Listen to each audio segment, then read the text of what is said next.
じゃあな。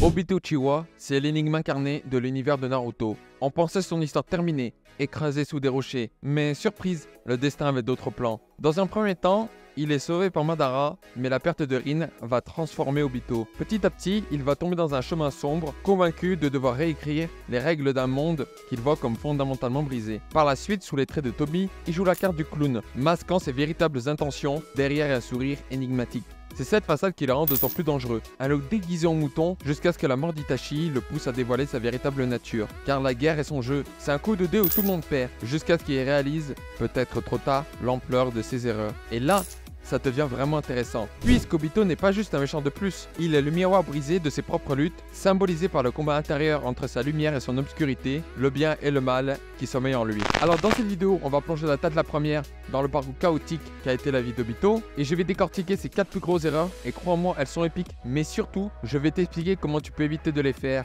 dans ta propre vie. 1. Se laisser manipuler par Madara. Obito est gravement blessé lors d'une mission, il est secouru par Madara, qui le manipule en exploitant sa vulnérabilité et son désespoir. Madara lui présente une vision très sombre du monde ninja, et il exploite la mort tragique de Rin. Obito, submergé par la douleur et influencé par la vision de Madara, abandonne ses propres convictions pour adopter celle de Madara, perdant ainsi son identité et sa capacité à faire ses propres choix. Par la suite, Madara va convaincre Obito que la seule solution pour atteindre la paix est de mettre en œuvre le plan Œil de la Lune, qui implique de plonger le monde dans une illusion permanente où tous les conflits et souffrances seraient supprimés. Obito, désireux d'éliminer la souffrance et le chaos qu'il a expérimenté, accepte cette idée radicale sans mesurer pleinement les conséquences éthiques et pratiques.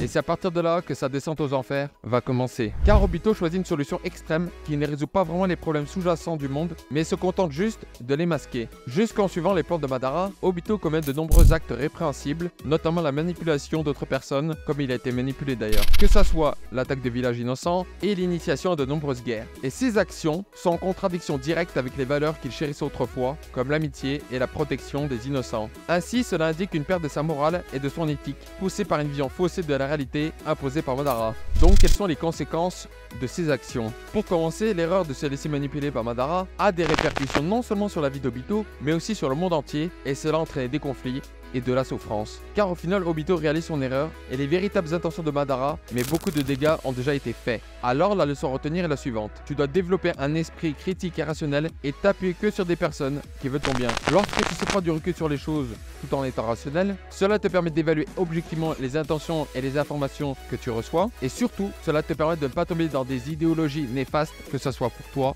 ou pour les autres. Dans le point numéro 2, on va voir le paradoxe d'Obito de s'être fait manipuler. 2. Il est manipulateur. Dans le premier point, je t'ai dit qu'Obito était manipulé par Madara, mais lui-même est également un manipulateur, car Obito a manipulé de nombreuses personnes pour atteindre ses objectifs. Par exemple, il a utilisé les douleurs et les désirs des autres, comme ceux de Nagato et Sasuke, en promettant de réaliser leurs souhaits, tout en les utilisant comme des pions dans ses plans. Cette manipulation a non seulement causé d'énormes souffrances, mais a également détruit la confiance et les relations entre les différents personnages. De plus, en devenant manipulateur, Obito a perdu une grande partie de son humanité et de ses propres valeurs, qui étaient autrefois centrées sur l'amitié et la loyauté. Il a choisi de suivre un chemin de vengeance et de pouvoir, après avoir été manipulé lui-même par Madara, ce qui montre comment une spirale de manipulation peut te faire tomber très bas. Ensuite, les actions d'Obito, notamment lors de l'attaque de Konoha par Kyuubi et pendant la 4e Grande Guerre Ninja, ont entraîné la mort de nombreux innocents et un chaos sans nom. Ces actes sont des conséquences directes de ses stratégies manipulatrices et de sa vision déformée de la paix. Cependant, Obito a appris de ses erreurs. Mais Obito a mis beaucoup de temps à réaliser ses erreurs et à chercher la rédemption. Ce retard a non seulement exacerbé les dommages causés, mais a également diminué les chances de réparation et de guérison pour lui-même et pour les autres. Obito croyait qu'il pouvait contrôler les événements et les personnes pour créer un monde idéal, mais cette croyance était basée sur des illusions et un faux sentiment de pouvoir. Et finalement, il partira heureux, mais avec des regrets. Donc, si tu ne veux pas avoir un destin tragique à la Obito, tu dois faire preuve d'empathie, puisque l'empathie favorise les relations authentiques et aide à prévenir les conflits. De plus, cela évite également les erreurs de jugement et les dégâts causés par la manipulation, tout en construisant un environnement de confiance et de respect mutuel. Dans le 3e point, je vais te montrer comment Obito a fait basculer l'Akatsuki. 3. Il fait basculer l'Akatsuki dans les ténèbres. Initialement, l'Akatsuki avait pour but de promouvoir la paix à travers le monde ninja, en utilisant des méthodes moins orthodoxes, certes, mais principalement en contrôlant les bijoux des créatures démoniaques à queue pour éviter les guerres. Obito, sous le pseudonyme de Toby, manipule l'organisation pour y servir ses intérêts, qui consiste à mettre en œuvre le plan Œil de la Lune. Cependant, ce plan visait à plonger le monde entier dans une illusion permanente où il pourrait contrôler la réalité, éliminant ainsi les conflits et en privant tout le monde de leur libre arbitre. Dans ce cas-là, Obito utilise également la manipulation pour atteindre ses objectifs, mais en plus, il fait basculer un groupe avec de nobles intentions à la base pour ses intérêts, trahissant les membres de l'Akatsuki ainsi que ses anciens alliés. Il exploite les désirs personnels et les faiblesses des membres, comme la douleur et la perte, pour les convaincre de suivre ses plans sans révéler ses véritables intentions. Le chemin pris par Obito entraîne de nombreuses morts et de chaos, car de nombreux innocents et ninjas perdent la vie à cause des actions de l'Akatsuki sous sa direction. Les villages ninjas, déjà en proie à des tensions et à des méfiances mutuelles, sont poussés à des conflits encore plus intenses. Et c'est à partir de ce moment-là qu'Obito dévoile clairement son côté sombre. En suivant ce chemin, Obito lui-même subit une transformation profondément négative.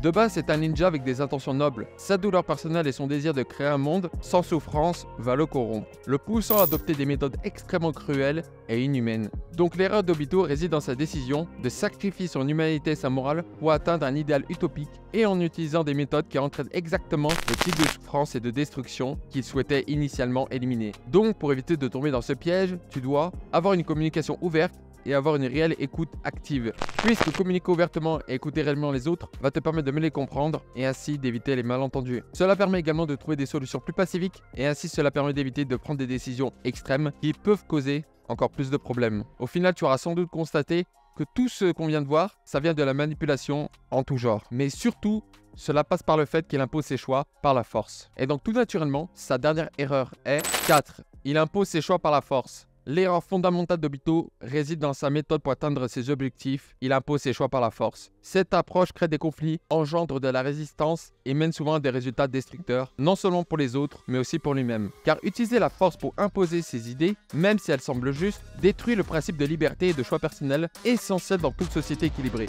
D'ailleurs, dans l'histoire, Obito tente de réaliser son plan Œil de la Lune, comme tu le sais, où il veut utiliser une illusion massive pour contrôler l'humanité et créer un monde sans douleur ni souffrance. Au-delà de la manipulation qu'il génère lui-même et celle de Madara qui le manipule, il est tellement prêt à tout pour y parvenir qu'il emploie la force.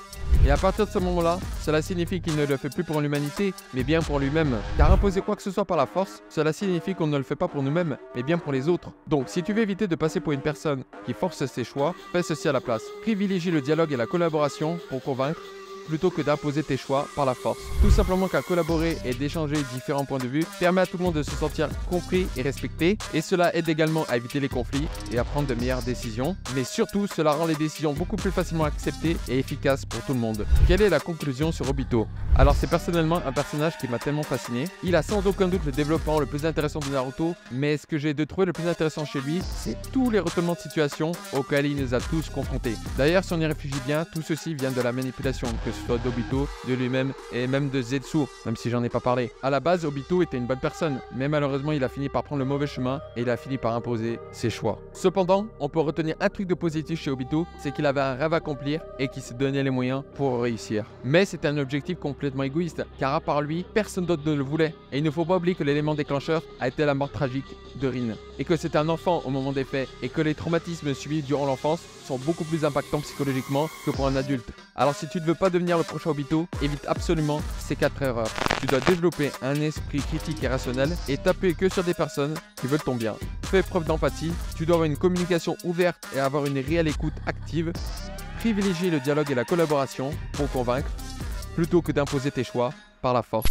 Si tu ne commets aucune de ces 4 erreurs, tu te sentiras bien mieux avec les autres, mais surtout avec toi-même. Et si tu souhaites que j'analyse un autre personnage d'animé, n'importe lequel, n'hésite pas à me le dire en commentaire. Et si tu souhaites optimiser ta confiance en toi, tu peux télécharger gratuitement mon guide ultime sur la confiance en soi, qui va t'apprendre la vraie définition, comment l'être en permanence, comment l'améliorer facilement. C'est le premier lien dans la description. C'était l'Action Suite et Pensée, et moi je te dis à très vite pour une nouvelle vidéo, mais surtout, prends soin de toi. Ciao.